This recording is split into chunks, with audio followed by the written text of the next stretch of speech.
কয়েকদিন হলো ফেসবুক এবং ইনস্টাগ্রামে বই রিলেটেড বেশ কিছু ভিডিও আমি পোস্ট করছি। কোন কোন বই আমার পড়তে ভালো লাগে, কোন কোন রাইটার্স আমার ভালো লাগে, কোন কোন বই তোমাদেরও পড়া উচিত, এসবই আর কি।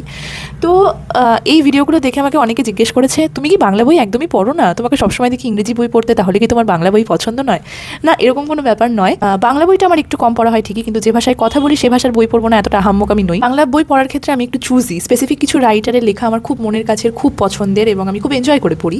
তো সেরকমই 3টে বই আজকে তোমাদের সাথে শেয়ার করবো, যে বইগুলো খুব ছোটো ছোটো, তোমরা চাইলে একদিনে শেষ করতে পারো, ইভেন ওয়ান সিটিংয়েও শেষ করতে পারো যদি তোমাদের অ্যাটেনশন স্প্যান ভালো হয়। প্রথমেই যে বইটা দিয়ে শুরু করবো সেটা হলো বিভূতিভূষণ বন্দ্যোপাধ্যায়ের লেখা আদর্শ হিন্দু হোটেল।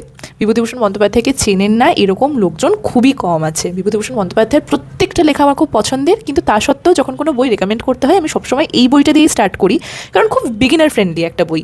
গল্পের প্রথম থেকে শেষ পর্যন্ত গল্প খুব স্মুথলি এগোয়। ব্রিটিশ সাম্রাজ্যের সময় হাজারি ঠাকুর একজন রাঁধুনি রানাঘাটের একটা হোটেলে কাজ করে, খুবই ট্যালেন্টেড একজন রাঁধুনি, কিন্তু তার সত্ত্বেও তাকে অপমান এবং লাঞ্ছনা সহ্য করতে হয়। তো এই সব কিছুর দুঃখে তিনি ঠিক করেছেন যে তিনি নিজের একটা পরিচয় বানাবেন এবং নিজের একটা হোটেল বানাবেন। সেটা নিয়েই গল্প এবং খুবই সুন্দর একটা গল্প। গল্পটা আমাদের শেখায় যে যদি কোনো কিছু নিয়ে আমাদের সত্যিকারের স্বপ্ন থাকে এবং সেটার পিছনে আমরা পরিশ্রম করি, তাহলে সেটা পূরণ হতে বাধ্য। দ্বিতীয় বইটা হলো পদ্মা নদীর মাঝি, মানিক বন্দ্যোপাধ্যায়ের লেখা। এই বইটা পড়ে না আমি একটা জিনিস বুঝতে পেরেছি, যে বাংলার নদীকেন্দ্রিক কোনো উপন্যাস কখনো খারাপ হতে পারে না। তুমি চোখ বন্ধ করে বাংলার যে কোনো একটা নদীকেন্দ্রিক উপন্যাস চুজ করো, সেটা ভালো হতে বাধ্য। পদ্মা নদীকে কেন্দ্র করে জেলেদের জীবনযাপন, তাদের দারিদ্র্য, তাদের সমাজ ব্যবস্থা, সব কিছু নিয়ে একটা দুর্দান্ত উপন্যাস। অনেক কিছু আমাদেরকে শেখায়, আমাদের অনেক জিনিসে আমাদের চোখ খুলে দেয়। ভালোবাসা, দারিদ্র্য, মানুষকে সাহায্য করা, সব কিছুর আড়ালে একটা মানুষের জীবন কীভাবে চলছে, সেটার একটা দুর্দান্ত বর্ণনা। Last but not the least, অদ্বৈত মল্লবর্মণের লেখা তিতাস একটি নদীর নাম। এই বইটাকে কেন্দ্র করে ঋত্বিক ঘটকের একটা সিনেমাও রয়েছে, চাইলে সেটাও দেখতে পারো। ওই যে বললাম, বাংলা নদীকেন্দ্রিক কোনো উপন্যাস কখনো খারাপ হতে পারে না। ছোট একটা গল্প, কিন্তু মনের ভেতর এমনভাবে নাড়া দিয়ে যায় যে না পড়লে তুমি বুঝতে পারবে না।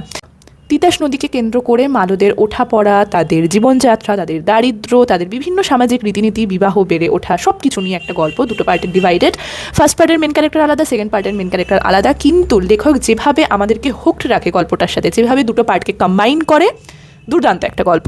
তো আজকে তোমাদের সাথে এই 3টে বই শেয়ার করলাম, চাইলে তোমরা পড়তে পারো, ডিসঅ্যাপয়েন্টেড হবে না, এইটুকু বলতে পারি। খুব ভালো 3টেই গল্প। আজকের মতন এইটুকুই, পরবর্তী রিভিউ পর্যন্ত পড়তে থাকো। টাটা।